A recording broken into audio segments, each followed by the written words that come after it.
Hello students, आज के lecture video में हम अर्थशास्त्र का परिचय एवं परिभाषाएं, introduction and definitions of economics के बारे में अध्ययन करेंगे। लेक्चर वीडियो को वॉच करने के पहले चैनल को सब्सक्राइब जरूर करें ताकि आपको नए नए लेक्चर तत्काल प्राप्त हो सकें। आइए यहाँ पर सबसे पहले हम अर्थशास्त्र का शाब्दिक अर्थ जानते हैं। जैसे कि आप ये ब्लैक वाले वर्ड मैंने लिखा हुआ वहाँ पर आप देखिए, अर्थशास्त्र जो है दो शब्दों से मिलकर बना है, अर्थ और शास्त्र। अर्थ का मतलब होता है धन से और शास्त्र का मतलब होता है किसी विषय का क्रमबद्ध अध्ययन करना। इस तरह से हम अगर देखें अर्थशास्त्र का अर्थ, तो अर्थशास्त्र वह शास्त्र है जिसमें धन का क्रमबद्ध रूप से अध्ययन किया जाता है।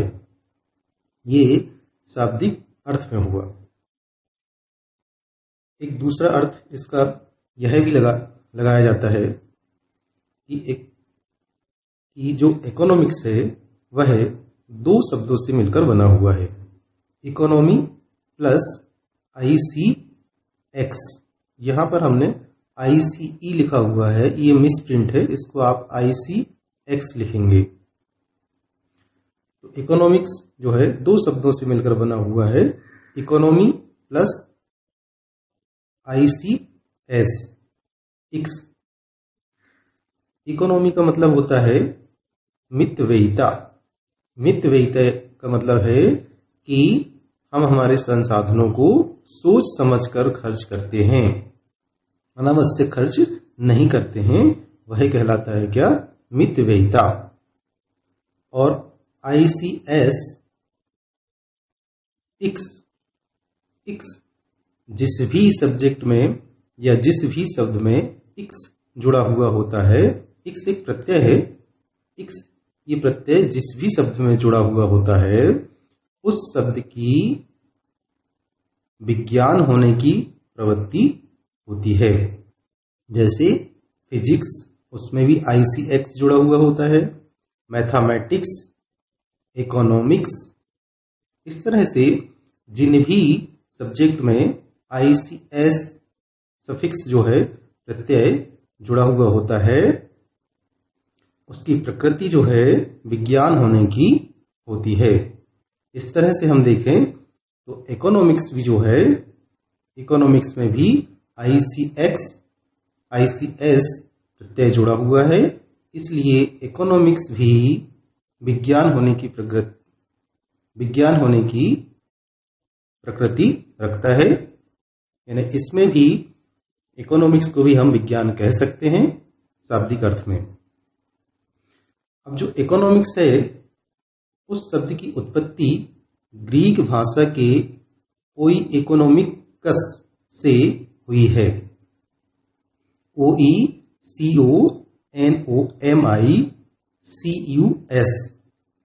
इकोनॉमिकस से हुई है। यहां पर इकोनॉमिकस इक्वल टू होता है इको प्लस नीमो, यानी OECO प्लस NEMO।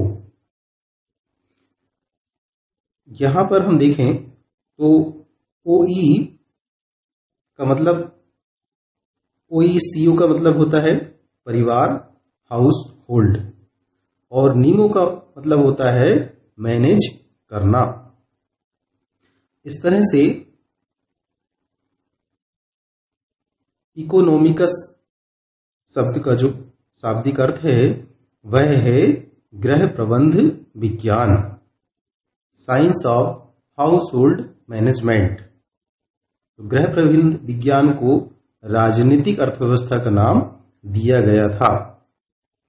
इसके पीछे तर्क यह था कि जिस तरह से परिवार की जो आवश्यकताएं हैं इनकी पूर्ति करने के लिए धन की आवश्यकता होती है, धन से परिवार की आवश्यकताएं पूरी की जाती है, उसी तरह से सरकार भी, राज्य की भी अपनी आवश्यकताएं होती है और उन आवश्यकताओं की पूर्ति करने के लिए सरकार धन का प्रयोग करती है। धन से राजनीतिक व्यवस्थाएं की जो आवश्यकताएं हैं उनकी पूर्ति की जाती है।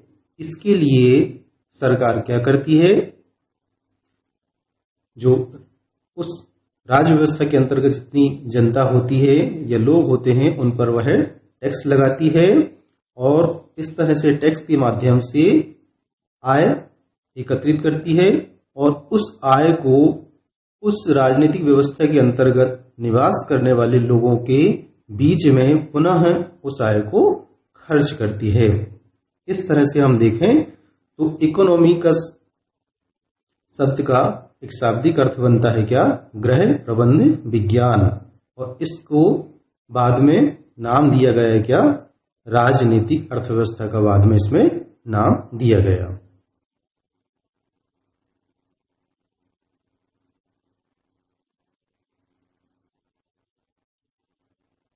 इस स्लाइड में आप देखिए हमने ऊपर ही लिखा है अर्थशास्त्र का जनक, फादर ऑफ इकोनॉमिक्स। इस सब नाम को आप काफी जानते हैं क्योंकि ये नाम जो है अर्थशास्त्र में काफी चर्चित नाम है। प्रोफेसर एडम स्मिथ की प्रसिद्ध पुस्तक जो कि 1776 में पब्लिकेशन हुआ था इसका, और इस बुक का नाम था an inquiry into the nature and causes of wealth of nations. इस बुक को संक्षेप में जो है वेल्थ ऑफ नेशन के नाम से जाना जाता है। चूंकि अर्थशास्त्र क्रमबद्ध अध्ययन इस पुस्तक के प्रकाशन होने के बाद ही हुआ था, इसलिए एडम स्मिथ को अर्थशास्त्र का जनक, फादर ऑफ इकोनॉमिक्स कहा जाता है। एडम स्मिथ और उनके जो समर्थक अर्थशास्त्री थे उस समय तक अर्थशास्त्र को एक राजनीतिक अर्थव्यवस्था का नाम दिया गया था, परंतु 18वीं शताब्दी के अंत में प्रोफेसर अल्फ्रेड मार्शल, ये नाम भी आपने सुना होगा, ये प्रोफेसर अल्फ्रेड मार्शल का योगदान भी अर्थशास्त्र में बहुत अधिक है और काफी चर्चित नाम है यह। इनकी पुस्तक जो है प्रिंसिपल ऑफ इकोनॉमिक्स, अर्थशास्त्र के सिद्धांत, ये प्रकाशित हुई थी 1891 में, 1891 में इस पुस्तक का प्रकाशन हुआ था। इसमें सर्वप्रथम अर्थशास्त्र नाम दिया गया था। इस पुस्तक के प्रकाशन के पहले इसे राजनीतिक अर्थव्यवस्था के नाम से ही जाना जाता था, लेकिन जब प्रोफेसर मार्शल की बुक पब्लिश्ड हुई उसके बाद राजनीतिक अर्थव्यवस्था का नाम बदलकर इकोनॉमिक्स रख दिया गया था। इससे ये हुआ कि अर्थशास्त्र का अध्ययन जो है वह राजनीतिक विज्ञान की शाखा के रूप में न करके एक अलग विज्ञान के रूप में किया जाने लगा, एक स्पेशल इकोनॉमिक्स विषय के रूप में किया जाने लगा। इस दृष्टि से हम देखें तो प्रोफेसर मार्शल का जो योगदान है अर्थशास्त्र बुक का नाम देने में वह काफी महत्वपूर्ण है। तो वर्तमान समय में सभी लोगों ने अर्थशास्त्र को एक अलग विज्ञान मानकर इसका व्याख्या, विश्लेषण और अध्ययन कर रहे हैं। तो ये एक सामान्य परिचय हुआ अर्थशास्त्र के बारे में। आइए अब हम अर्थशास्त्र की परिभाषाओं के बारे में चर्चा करते हैं। तो चूंकि अर्थशास्त्र जो है काफी विकसित सब्जेक्ट है, जैसे जैसे सभ्यता का विकास होते गया वैसे वैसे अर्थशास्त्र का भी विकास होते गया है। ऐसा नहीं है कि आज हम अर्थशास्त्र को जानते हैं या एडम स्मिथ की बुक आई तब हम अर्थशास्त्र को जानते हैं या प्रोफेसर मार्शल की बुक आई तब हम अर्थशास्त्र को जाने, ऐसा नहीं है। हम नहीं जानते थे तब भी हमारे बीच में अर्थशास्त्र थी और हम अर्थशास्त्र के सारे रूल्स को फॉलो कर रहे थे। लेकिन तो इस तरह से हम देखें तो इकोनॉमिक्स जो है काफी ब्रॉड सब्जेक्ट है, हर क्षेत्र से जुड़ा हुआ है, क्योंकि यह मानव के सभी आर्थिक क्रियाओं का अध्ययन करता है, और चूंकि मानव की आर्थिक क्रियाएं जो है वह दिन प्रतिदिन परिवर्तित होते रहती है, इसलिए अर्थशास्त्र का क्षेत्र भी जो है वह काफी विस्तृत है। उसको हम किसी परिभाषा के रूप में सीमित नहीं कर सकते हैं। तो इस तरह से अर्थशास्त्र की परिभाषा के संबंध में हम देखें तो जो विभिन्न अर्थशास्त्री हैं उन सभी अर्थशास्त्रियों का एक मत नहीं है। कुछ अर्थशास्त्री मानते हैं कि अर्थशास्त्र को हम एक परिभाषा के रूप में प्रस्तुत कर सकते हैं, और कुछ अर्थशास्त्री ये मानते हैं कि चूंकि यह एक काफी विकसित सब्जेक्ट है, हर क्षेत्र से जुड़ा हुआ है, इसलिए हम अर्थशास्त्र को परिभाषा में सीमित नहीं कर सकते हैं, उसकी एक निश्चित परिभाषा हम प्रस्तुत नहीं कर सकते हैं। इसलिए श्रीमती बारबरा वुटन ने कहा था कि जहां कहीं भी 6 अर्थशास्त्री इकट्ठे हो जाते हैं उनसे 7 मत होते हैं। यानी जहां 6 अर्थशास्त्री बैठ जाएं और तो वो जब अपनी अपनी अर्थशास्त्र की परिभाषाएं देंगे तो वहां पर अर्थशास्त्र की एक 7वीं परिभाषा का जन्म हो जाएगा। तो इस तरह से हम देखें तो इकोनॉमिक्स को एक निश्चित परिभाषा में हम नहीं बांध सकते हैं, लेकिन फिर भी अध्ययन की दृष्टि से हम देखें तो इकोनॉमिक्स को 5 भागों में विभाजित किया गया है। नंबर 1, धन संबंधी परिभाषाएं, डेफिनेशंस रिलेटेड टू वेल्थ। इसमें प्रोफेसर एडम स्मिथ, जेवी से, बॉकर और सीनियर की परिभाषाएं आती है। नंबर 2, कल्याण संबंधी परिभाषाएं, डेफिनेशंस रिलेटेड टू वेलफेयर। इसमें प्रोफेसर अल्फ्रेड मार्शल, पीगू और कीन्स की परिभाषाएं विशेषकर श्रेष्ठ हैं। नंबर 3, दुर्लभता संबंधी परिभाषाएं, डेफिनेशंस रिलेटेड टू स्कार्सिटी। इसमें प्रोफेसर रॉबिन्स, विक्सटीट और स्टिगलर की परिभाषाएं हैं। नंबर 4, आवश्यकता विहीनता संबंधी परिभाषाएं, डेफिनेशंस ऑफ वांटलेसनेस। प्रोफेसर जेके मेहता ने इस श्रेणी की परिभाषाएं दिया है, जो कि हमारे भारतीय अर्थशास्त्री हैं और इलाहाबाद विश्वविद्यालय के पूर्व प्रोफेसर भी रहे हैं ये। नंबर 5, विकास संबंधी परिभाषाएं, डेफिनेशंस रिलेटेड टू ग्रोथ। इसमें प्रोफेसर सैमुअल रिसन की परिभाषाएं महत्वपूर्ण हैं। अब इन 5 परिभाषाओं को हम क्रमबद्ध रूप से आगे अध्ययन करेंगे।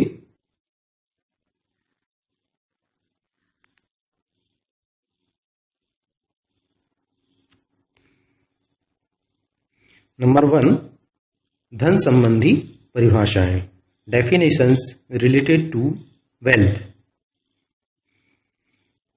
प्रोफेसर एडम स्मिथ ने कहा है कि अर्थशास्त्र राष्ट्रों के धन के स्वरूप तथा कारणों की खोज से संबंधित है। इसी तरह से प्रोफेसर जेवी से, जो कि फ्रांसीसी अर्थशास्त्री हैं, उनके अनुसार अर्थशास्त्र वह विज्ञान है जो धन की विवेचना करता है। यहां पर भी धन की बात कही गई है। प्रोफेसर एडम स्मिथ ने भी धन की बात कही है और प्रोफेसर जेवी सेव ने भी धन की बात कही है। अमेरिकी अर्थशास्त्री प्रोफेसर बॉकर ने के अनुसार अर्थशास्त्र ज्ञान की वह शाखा है जो धन से संबंधित है। यहां पर हमने धर्म लिख दिया है, आप इसको धन कर लें, धन से संबंधित है। इस तरह से हम तीनों परिभाषाओं में देखें तो तीनों अर्थशास्त्रियों ने अर्थशास्त्र को धन से जोड़ा है कि अर्थशास्त्र में धन संबंधी बातों का अध्ययन किया जाता है। इसके पीछे तर्क इनका ये था, इन अर्थशास्त्रियों का, कि अर्थशास्त्र में धन का अध्ययन क्यों किया जाता है। उन्होंने कहा कि भाई धन का अध्ययन इसलिए किया जाता है कि धन से ही समाज की या लोगों की आवश्यकताओं की पूर्ति की जाती है।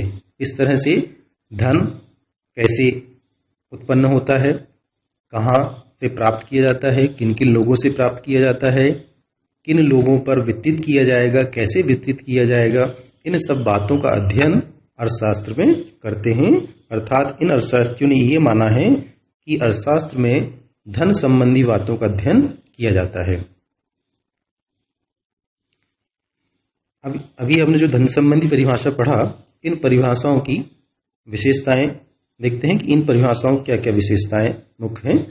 नंबर 1, मानव की आर्थिक क्रियाएं स्वहित की भावना से प्रेरित होती है तथा प्रतिक्रिया का उद्देश्य धन उपार्जन करना होता है। इन तीनों अर्थशास्त्रियों ने यह माना है कि मनुष्य जो भी आर्थिक क्रियाएं करते हैं वह स्वयं के लिए करते हैं, स्वयं की भावना से प्रेरित होते हैं, और प्रत्येक क्रिया का जो उद्देश्य होता है वह धन कमाना होता है। बिना धन कमाने के उद्देश्य से कोई भी व्यक्ति आर्थिक क्रिया संचालित नहीं करता है। अर्थात इन्होंने धन पर सबसे ज्यादा बल दिया है। नंबर 2, व्यक्ति की संपन्नता से ही राष्ट्र संपन्न बनता है। इन्होंने ये कहा है कि यदि व्यक्ति के पास में धन ज्यादा होगा तो व्यक्ति संपन्न हो जाएगा, और व्यक्ति संपन्न होगा तो राष्ट्र संपन्न होगा। नंबर 3, अर्थशास्त्र के अध्ययन का जो केंद्र बिंदु इन्होंने माना है वह किसको माना है? धन को ही इन्होंने केंद्र बिंदु माना है। नंबर 4, धन का स्थान मनुष्य की तुलना में ऊंचा रखा गया है।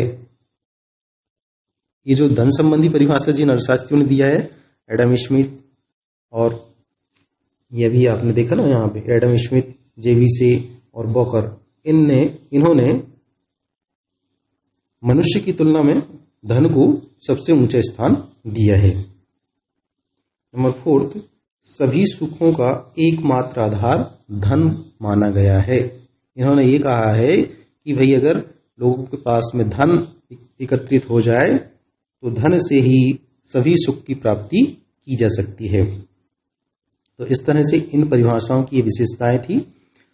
लेकिन चूंकि इन्होंने अर्थशास्त्र को केवल धन से ही जोड़ा, इसलिए इस परिभाषा की कटु आलोचना की गई और इस अर्थशास्त्र को घृणित विज्ञान, कुबेर की विद्या और रोटी मक्खन का विज्ञान तक ही सीमित रखा गया। कहा गया कि भाई ये केवल कुबेर की विद्या वाला विज्ञान है, रोटी मक्खन का विज्ञान ही इसको हम कह सकते हैं, और कुछ इससे ज्यादा इसको हम नहीं कह सकते हैं। इस तरह से इस अर्थशास्त्र की आलोचनाएं की गई। सबसे मुख्य आलोचना जो थी कि इसमें नंबर 1, धन पर आवश्यकता से अधिक बल दिया गया। इस पर धन पर सबसे ज्यादा बल दिया गया था। धन को ही जिंदगी का एक उद्देश्य बना दिया गया है। मनुष्य जो वास्तव में अर्थशास्त्र का मुख्य विषय होना चाहिए उसको उन्होंने सेकेंडरी कर दिया है और धन को प्राइमरी ऑब्जेक्टिव बना दिया है, जो कि गलत है, क्योंकि धन तो केवल एक साधन मात्र है जिससे मनुष्य के भौतिक कल्याण में वृद्धि होती है। अतः अर्थशास्त्र के में मुख्य स्थान जो है वह मनुष्य के कल्याण को दिया जाना चाहिए, ना कि धन को दिया जाना चाहिए। नंबर 2, आर्थिक मनुष्य की कल्पना की गई है। प्रोफेसर एडम स्मिथ और उनके जो समर्थक हैं उन्होंने एक ऐसे आर्थिक मनुष्य की कल्पना की है जो कि केवल और केवल अपने स्वहित यानी स्वार्थ से प्रेरित होकर काम करते हैं तथा उनके सभी प्रयास जो हैं वो धन प्राप्ति के लिए किए जाते हैं। परंतु ऐसा नहीं है। मनुष्य एक सामाजिक प्राणी होता है, उसमें दया, प्रेम, धर्म ये सब होते हैं। इन सब से प्रेरित होकर भी वह कार्य करता है। ऐसा जरूरी नहीं है कि वह केवल धन कमाने के लिए ही काम करता है। नंबर 3, अर्थशास्त्र के क्षेत्र संकुचित हो गया है क्योंकि प्रतिष्ठित अर्थशास्त्रियों ने केवल भौतिक वस्तुओं को ही धन माना है। जो प्रतिष्ठित अर्थशास्त्री हैं उन्होंने भौतिक वस्तुओं को ही धन माना है, इसलिए भी इकोनॉमिक्स का जो स्कोप है, एरिया है, क्षेत्र है, वह संकुचित हो गया है। उन्होंने अभौतिक वस्तुओं को धन नहीं माना है। अभौतिक वस्तुएं और सेवाएं, जैसे मान लीजिए टीचर की सेवा है, एक डॉक्टर की सेवा है, वकील की सेवा है, ये सब सेवाओं को धन की श्रेणी में नहीं रखा गया है, जो कि वास्तव में अनुचित है। तो इस तरह से कुछ अर्थशास्त्रियों ने इन धन संबंधी परिभाषाओं की आलोचना किया है। नंबर 2, कल्याण संबंधी परिभाषाएं, definitions related to welfare. Professor Alfred Marshall पहले अर्थशास्त्री थे जिन्होंने 19वीं शताब्दी के अंत में अर्थशास्त्र की जो कटु आलोचना हो रही थी उससे इकोनॉमिक्स को बचाया और इकोनॉमिक्स को 19वीं शताब्दी में सम्मानजनक स्थान प्रदान किया। मार्शल ने बताया था कि धन एक साधन मात्र है, ना कि साध्य है। अर्थात उनका कहना यह था कि धन जो है मनुष्य के लिए बना हुआ है, ना कि मनुष्य जो है धन के लिए बना हुआ है। इसलिए अर्थशास्त्र के अध्ययन का जो मुख्य उद्देश्य होना चाहिए वह मनुष्य के आर्थिक कल्याण का होना चाहिए, ना कि धन प्राप्ति का उद्देश्य होना चाहिए, क्योंकि धन केवल मनुष्य के कल्याण का एक साधन मात्र है। इन कथनों के द्वारा प्रोफेसर अल्फ्रेड मार्शल ने इकोनॉमिक्स की कटु आलोचना को बचाया था। इससे इकोनॉमिक्स को एक सम्मान प्राप्त हुआ था। प्रोफेसर अल्फ्रेड मार्शल ने कहा था कि अर्थशास्त्र मानव जाति की साधारण व्यवसाय संबंधी क्रियाओं का अध्ययन है। यह व्यक्तिगत तथा सामाजिक क्रियाओं के उस भाग की जांच करता है जिसका घनिष्ठ संबंध भौतिक साधनों की प्राप्ति तथा उसके प्रयोग से है, जो कल्याण के लिए आवश्यक है।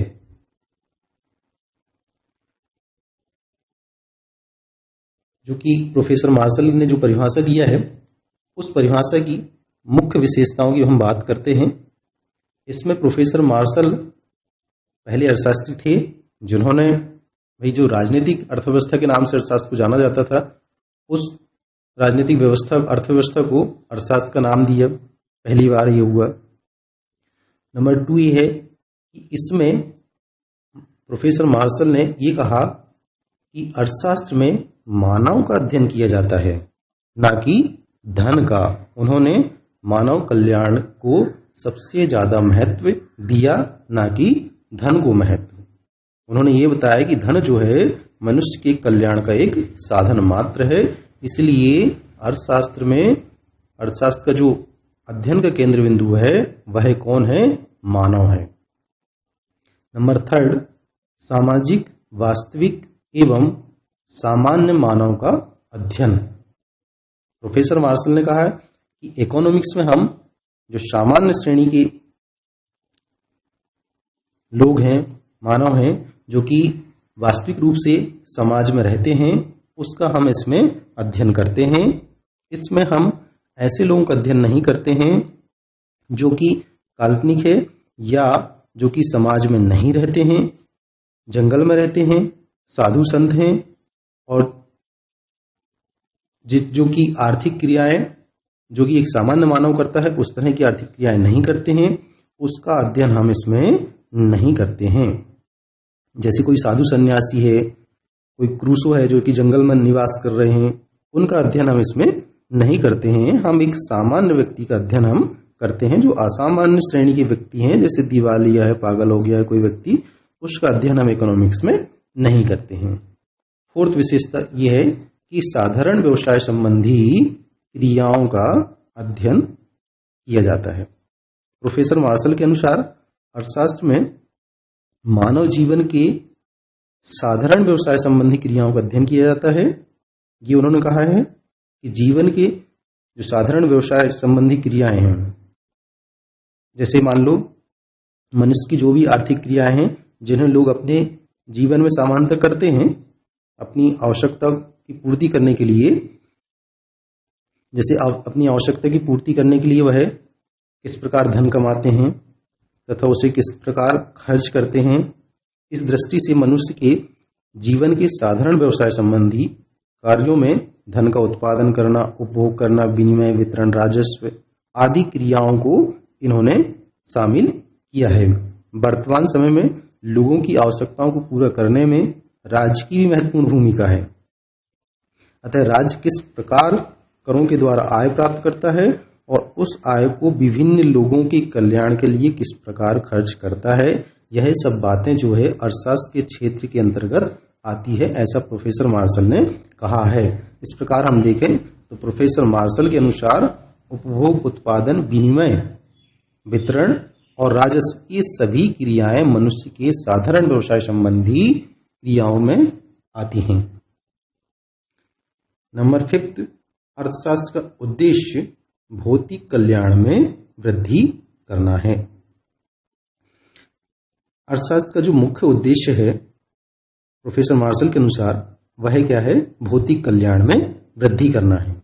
यह व्यक्तिगत तथा सामाजिक क्रियाओं के उस भाग की जांच करता है जिसका घनिष्ठ संबंध भौतिक कल्याण को बढ़ाने वाले भौतिक साधनों की प्राप्ति एवं उसके प्रयोग से होता है, ऐसा प्रोफेसर मार्शल ने कहा है। नंबर 6, अर्थशास्त्र का नैतिक मूल्य से घनिष्ठ संबंध होता है।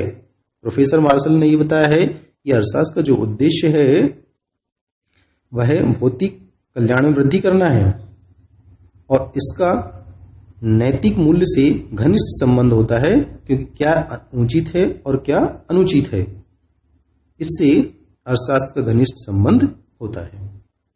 ये मार्शल ने जो इकोनॉमिक्स की परिभाषा दिया है उसकी ये विशेषताएं हैं। अब कुछ अर्थशास्त्रियों ने, खासतौर से प्रोफेसर रॉबिन्स ने, जिनकी पुस्तक 1900 यहाँ पर पहले हम पीगू की परिभाषाएं देख लेते हैं, और चूंकि पीगू ने भी कल्याण संबंधी परिभाषाएं दिया हुआ है, प्रोफेसर पीगू ने अपनी पुस्तक इकोनॉमिक्स ऑफ वेलफेयर में कल्याण संबंधी परिभाषा प्रस्तुत की है। प्रोफेसर पीगू के अनुसार अर्थशास्त्र में हमारे जांच का क्षेत्र सामाजिक कल्याण के उस भाग तक ही सीमित रह जाता है जिसे प्रत्यक्ष या अप्रत्यक्ष रूप से मुद्रा रूपी मापदंड से संबंधित किया जा सकता है। इन्होंने भी ये बताया है कि अर्थशास्त्र हम समाज के उस कल्याण तक हम अर्थशास्त्र की जांच कर सकते हैं जिसको कि प्रत्यक्ष या अप्रत्यक्ष रूप से मुद्रा रूपी मापदंड से मापा जा सकता है, उसको हम अर्थशास्त्र की श्रेणी में हम शामिल कर सकते हैं, ऐसा प्रोफेसर पीगू ने कहा है। अब ये जो कल्याण संबंधी परिभाषाएं हैं, इन परिभाषाओं की खासतौर से प्रोफेसर रॉबिन्स ने आलोचना किया है। प्रोफेसर रॉबिन्स की जो बुक है वह 1932 में प्रकाशित हुई थी, जिसमें उन्होंने कल्याण संबंधी परिभाषाओं की आलोचना किया। नंबर 1 आलोचना है कि केवल, प्रोफेसर रॉबिन्स ने कहा है कि केवल भौतिकता से संबंधित करना गलत है। मार्शल ने अर्थशास्त्र का संबंध केवल भौतिक साधनों की प्राप्ति और उनके उपभोग से संबंधित किया था। रॉबिन्स ने यह कहा है कि इस विचार की कटु आलोचना की जाती है, क्योंकि इस प्रकार के जो भौतिक और अभौतिक साधन होते हैं उसका उन्होंने, मार्शल ने स्पष्ट उल्लेख नहीं किया है कि किसको हम भौतिक वस्तुएं कहें, किसको हम अभौतिक वस्तुएं कहें।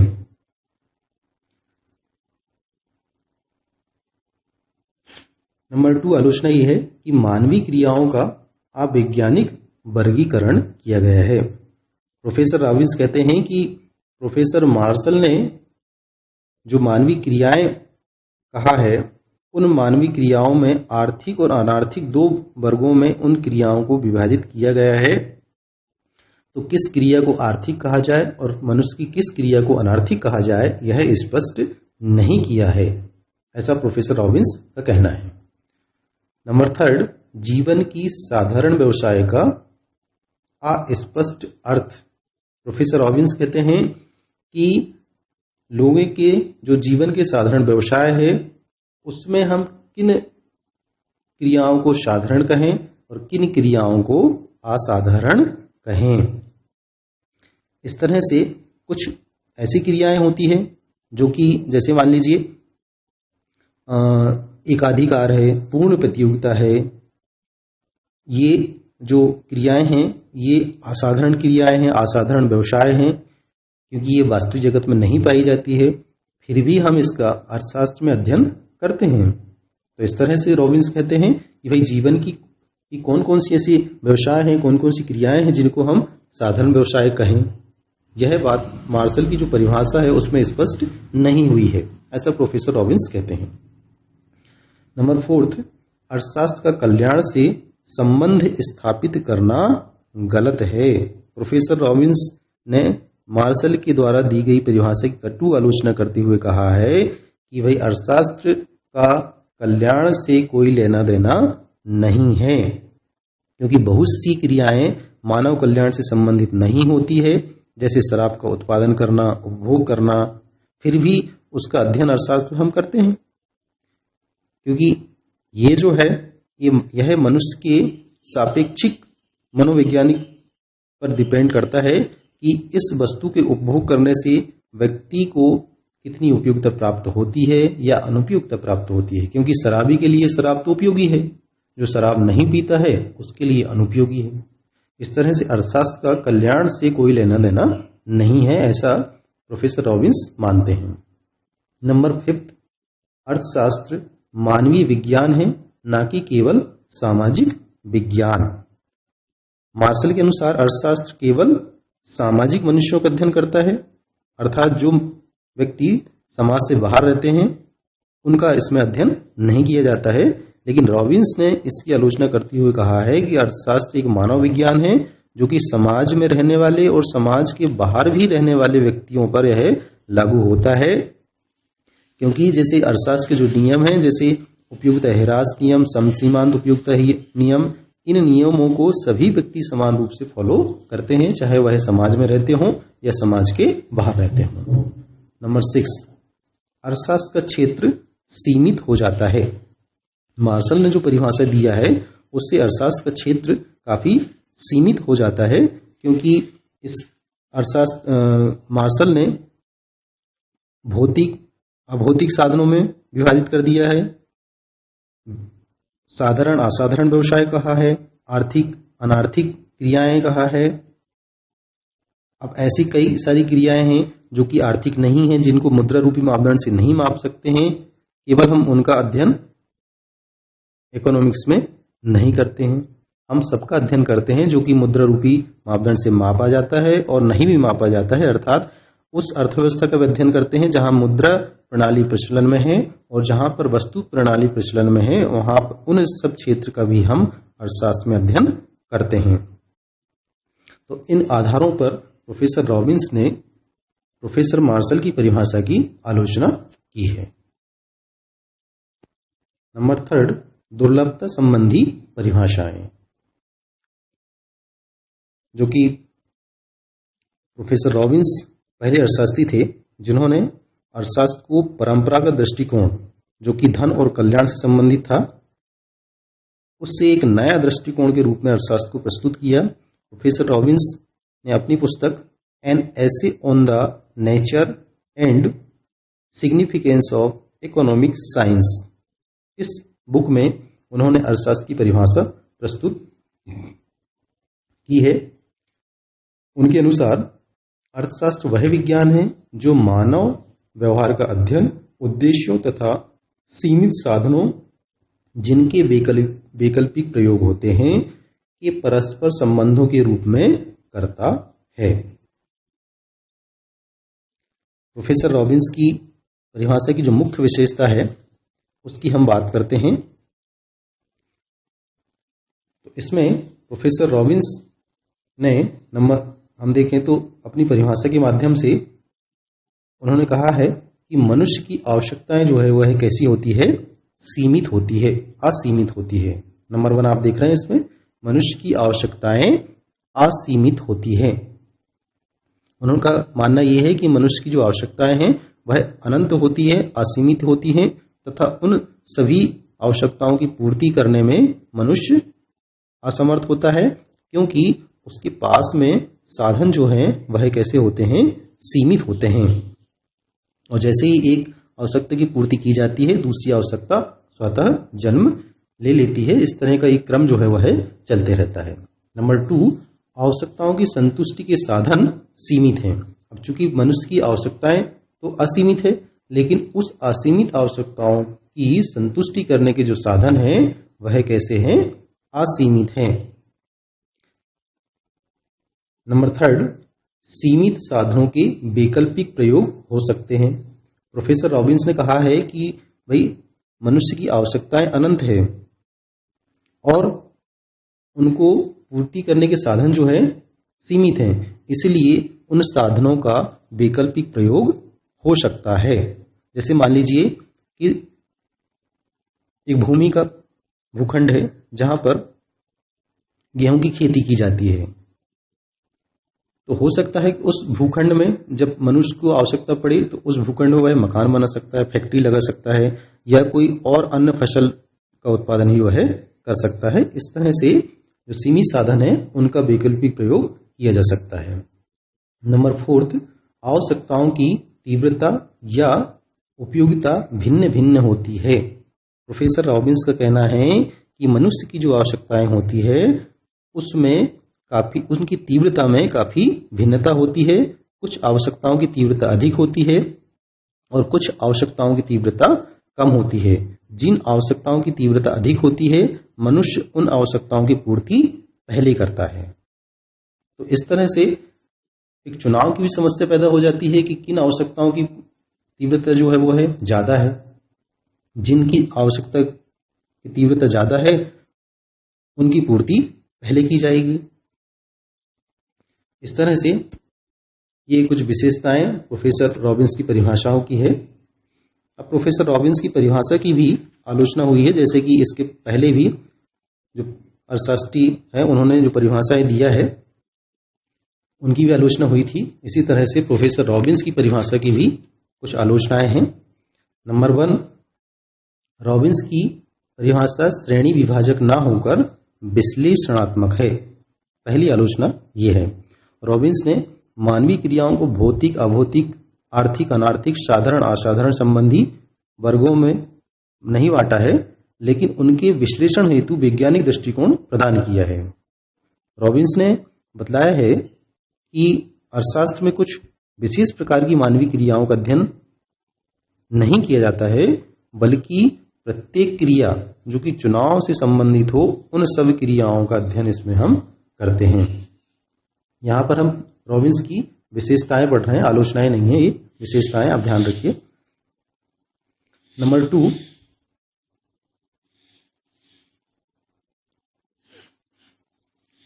अर्थशास्त्र एक मानवीय विज्ञान है। रॉबिन्स ने अर्थशास्त्र को एक मानवीय विज्ञान कहा है। उन्होंने कहा है कि अर्थशास्त्र सभी प्रकार के मनुष्यों की आर्थिक क्रियाओं का अध्ययन करता है, जो समाज के अंदर रहते हैं या जो समाज के बाहर रहते हैं, उन सभी मनुष्यों की अध्ययन करता है अर्थशास्त्र। नंबर 3, अर्थशास्त्र एक वास्तविक विज्ञान है। रॉबिन्स ने कहा है कि अर्थशास्त्र एक वास्तविक विज्ञान है, अर्थात यह केवल साधनों का अध्ययन करता है तथा लक्ष्यों के प्रति तटस्थ होता है। एक अर्थशास्त्री का कार्य वस्तु स्थिति मात्र बताना है, ना कि ये बताना है कि क्या अच्छा है और क्या बुरा है। इस तरह से अर्थशास्त्र जो है एक वास्तविक विज्ञान है, ऐसा रॉबिन्स ने कहा है। नंबर 4, रॉबिन्स ने अर्थशास्त्र का प्रयोग सार्वभौमिक बना दिया है। रॉबिन्स के अनुसार अर्थशास्त्र एक वास्तविक विज्ञान होने के साथ साथ प्रत्येक समय, प्रत्येक स्थान, प्रत्येक क्षेत्र, सभी जगह यह लागू होता है। साधनों की तुलना में साधनों की सीमितता का जो विचार उन्होंने दिया है यह एक सर्वव्यापी है और सभी अर्थव्यवस्था में, सभी क्षेत्रों में ये लागू होता है। नंबर 5, साधनों की चुनाव की समस्या को आर्थिक समस्या मानकर प्रोफेसर रॉबिन्स ने अर्थशास्त्र के क्षेत्र को व्यापक बना दिया है। उन्होंने कहा है कि जो साधनों की चुनाव की समस्या है यह एक आर्थिक समस्या है और यह समस्या अर्थव्यवस्था के सभी क्षेत्रों में व्याप्त होती है। नंबर 6, चुनाव करते समय हमारा उद्देश्य अपने सीमित साधनों के प्रयोग से अधिकतम संतुष्टि प्राप्त करना होता है। प्रोफेसर रॉबिन्स कहते हैं कि आवश्यकताएं अनंत है और साधन सीमित हैं, तो इन साधनों का वैकल्पिक प्रयोग किया जाता है और उन साधनों का वैकल्पिक प्रयोग करते समय मनुष्य का जो उद्देश्य होता है वह यह होता है कि वह अपने सीमित साधनों से अधिकतम संतुष्टि प्राप्त करे, उसका यह अंतिम उद्देश्य होता है। नंबर 7, रॉबिन्स की परिभाषा भौतिक कल्याण से पूर्णतः मुक्त है। जैसा कि प्रोफेसर पीगू और मार्शल ने भौतिक कल्याण संबंधी परिभाषाएं दिया था, तो उससे यह परिभाषा जो है रॉबिन्स की परिभाषा एकदम मुक्त है। अब रॉबिन्स की परिभाषा की भी कटु आलोचना हुई है, जैसे कि डार्विन, बेवरिज और हार्ट्रे फिशर, इन अर्थशास्त्रियों ने रॉबिन्स के द्वारा दी गई परिभाषा की कटु आलोचना की है। नंबर फर्स्ट समझते हैं कि किस आधार पर इन्होंने आलोचना किया है। इन्होंने कहा है कि अर्थशास्त्र का क्षेत्र अत्यधिक विस्तृत और अत्यधिक संकुचित होना। इन्होंने ये कहा है कि जो रॉबिन्स ने जो परिभाषा दिया है उससे अर्थशास्त्र का क्षेत्र एकदम से संकुचित भी हो गया है और एकदम से विस्तृत भी हो गया है, दोनों बातें हो गई है।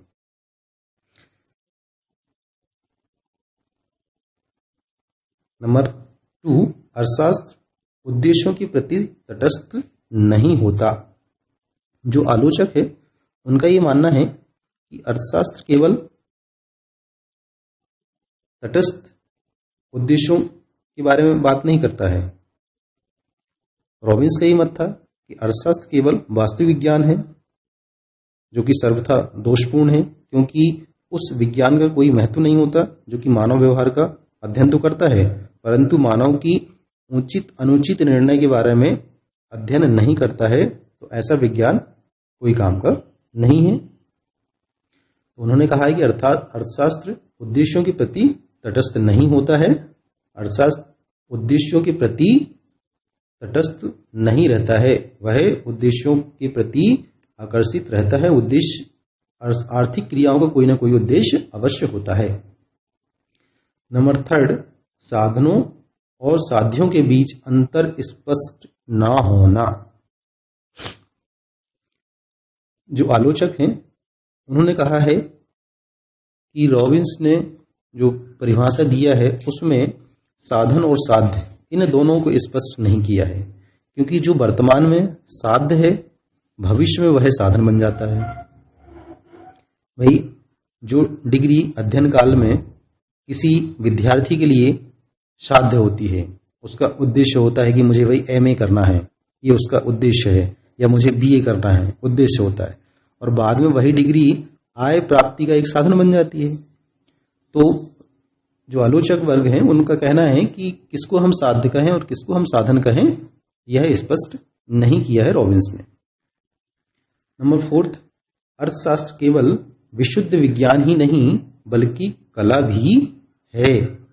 रॉबिन्स ने अर्थशास्त्र को केवल एक विशुद्ध विज्ञान बना दिया, जिसका उद्देश्य केवल आर्थिक सिद्धांत बनाना है, ऐसा आलोचक मानते हैं। परंतु वास्तव में अर्थशास्त्र को सिद्धांत बनाने के साथ साथ उन सिद्धांतों के माध्यम से उचित प्रयोग करने वाला होना भी चाहिए, उन सिद्धांतों का, कि वह उन सिद्धांतों का उचित प्रयोग कर सके जिससे अर्थशास्त्र का वास्तविक लाभ लोगों को प्राप्त हो सके। नंबर 5, अर्थशास्त्र की सामाजिक स्वभाव की अवहेलना की गई है।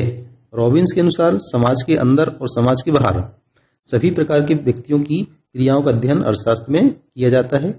आलोचकों का कहना यह है कि जब तक आर्थिक समस्याएं सामाजिक महत्व नहीं ले लेती और व्यक्तियों की एक दूसरे की क्रियाएं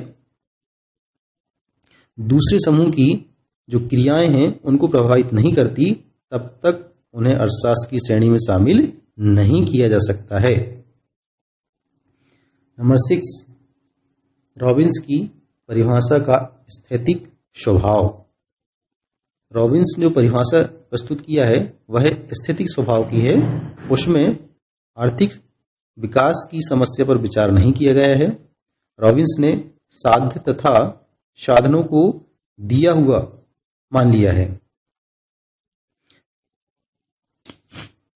और इस आधार पे उन्होंने जो वितरण की समस्या है उस पर विचार किया है प्रोफेसर रॉबिन्स ने। लेकिन वास्तव में साधनों और साध्यों में परिवर्तन होता रहता है, अतः अर्थशास्त्र में आर्थिक विकास की समस्या को सम्मिलित किया जाना भी आवश्यक होता है, ताकि जिससे कि अर्थशास्त्र की जो परिभाषा है वह प्रावेगिक रूप ले सके, ऐसा जो आलोचक वर्ग के अर्थशास्त्री हैं उनका मानना है। नंबर 4, आवश्यकता विहीनता संबंधी परिभाषाएं। प्रोफेसर जेके मेहता ने जो परिभाषा दिया है वह आवश्यकता विहीनता संबंधी परिभाषा है। चूंकि प्रोफेसर जेके मेहता हमारे भारतीय अर्थशास्त्री हैं और इलाहाबाद विश्वविद्यालय में पूर्व प्रोफेसर भी रहे हैं,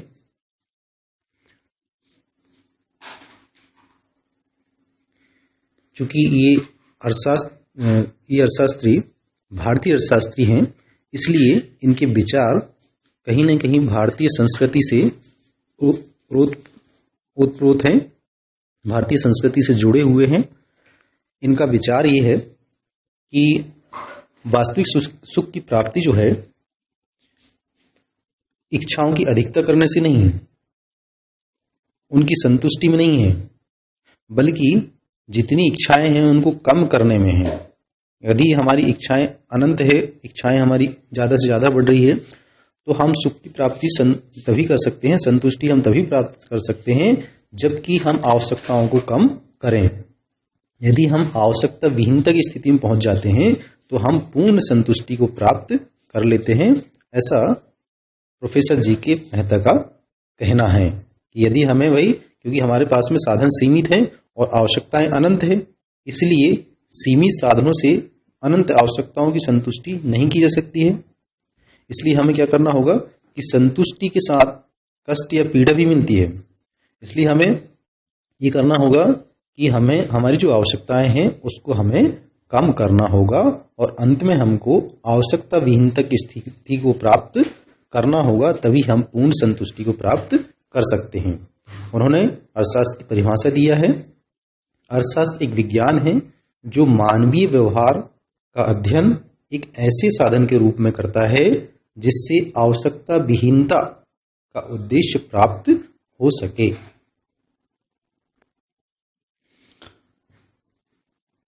नंबर 5, विकास केंद्रित परिभाषाएं। इसमें प्रोफेसर सैमुअलसन की परिभाषा आती है। मुख्यतः प्रोफेसर सैमुअलसन ने कहा है कि अर्थशास्त्र में इस बात का अध्ययन किया जाता है कि समाज में लोग मुद्रा का प्रयोग करके अथवा बिना प्रयोग किए हुए किस प्रकार विभिन्न वस्तुओं के उत्पादन के लिए उत्पत्ति के दुर्लभ साधनों का प्रयोग करते हैं और इन वस्तुओं को किस प्रकार उपभोग के लिए वर्तमान तथा भविष्य के बीच समाज के विभिन्न व्यक्तियों तथा समूह के मध्य वितरित करते हैं। तो प्रोफेसर सैमुअलसन ने अर्थशास्त्र की एक उचित परिभाषा दिया है जो कि प्रावेगिक भी है। इस परिभाषा की जो मुख्य विशेषता है उसके बारे में हम बात करते हैं, मुख्य बातों के बारे में, कि इसमें साधनों की सीमितता अथवा चुनाव की समस्या को इसमें स्वीकार किया गया है। क्योंकि साधन सीमित हैं इसलिए चुनाव की समस्या उत्पन्न होती है और अर्थशास्त्र का जो केंद्रीय अध्ययन बिंदु है वह चुनाव की समस्या ही है। ऐसा प्रोफेसर सैमुअलसन की परिभाषा से हमको स्पष्ट होता है। नंबर 2, उत्पादन के साथ वितरण एवं उपभोग को भी इन्होंने महत्व दिया है। नंबर 3, वस्तु विनिमय तथा मुद्रा विनिमय प्रणाली, ये दोनों प्रणाली में उपयोगी है ये परिभाषा। इस प्रकार से हम देखें तो अर्थशास्त्र का क्षेत्र जो है वह व्यापक हो जाता है क्योंकि दोनों तरह की मुद्रा प्रणाली में ये लागू हो रहा है। नंबर 4, सीमितता के साथ विकास तत्व को भी इन्होंने जोड़ा है। इस प्रकार से यह परिभाषा प्रावेगिक भी हो गई है। अंत में हम निष्कर्ष रूप में यही कह सकते हैं कि विकास संबंधी परिभाषा वास्तव में आर्थिक समस्या को उचित रूप से प्रस्तुत करने में समर्थ है। इसलिए यह परिभाषा जो है, सभी परिभाषाओं की श्रेणी में हम देखें, उनकी तुलना में हम देखें तो ये परिभाषा को हम श्रेष्ठ कह सकते हैं। इस प्रकार से विद्यार्थियों, हमने अर्थशास्त्र की परिभाषा में पढ़ा, 5 श्रेणियों में अर्थशास्त्र की परिभाषा का अध्ययन किया और अंत में हम इस निष्कर्ष पर पहुंचते हैं कि एडम स्मिथ ने अर्थशास्त्र को धन के विज्ञान के रूप में, प्रोफेसर मार्शल ने भौतिक कल्याण के विज्ञान के रूप में, प्रोफेसर रॉबिन्स ने सीमित साधनों के विज्ञान के रूप में तथा प्रोफेसर जेके मेहता ने आवश्यकता विहीनता के विज्ञान के रूप में अर्थशास्त्र को परिभाषित किया है। किंतु इन सभी में प्रोफेसर सैमुअलसन की जो परिभाषा है, जो कि विकास केंद्रित परिभाषा है, यह परिभाषा सबसे उपयुक्त और वैज्ञानिक है। इसलिए इस परिभाषा को हम अर्थशास्त्र की उपयुक्त परिभाषा कह सकते हैं। तो इस तरह से इस लेक्चर वीडियो में आपने अर्थशास्त्र का अर्थ और उसकी परिभाषाओं के बारे में अध्ययन किया। इस टॉपिक से खासतौर से ये पूछ लिया जाता है कि कल्याण संबंधी परिभाषाएं लिखिए या धन संबंधी परिभाषाएं लिखिए, या एक क्वेश्चन आता है कि प्रोफेसर मार्शल और प्रोफेसर रॉबिन्स की परिभाषाओं की आलोचनात्मक व्याख्या कीजिए। तो आप इस लेक्चर को केयरफुली वॉच करें और अपने नोटबुक में भी इसको नोट डाउन करें। Thank you. हेलो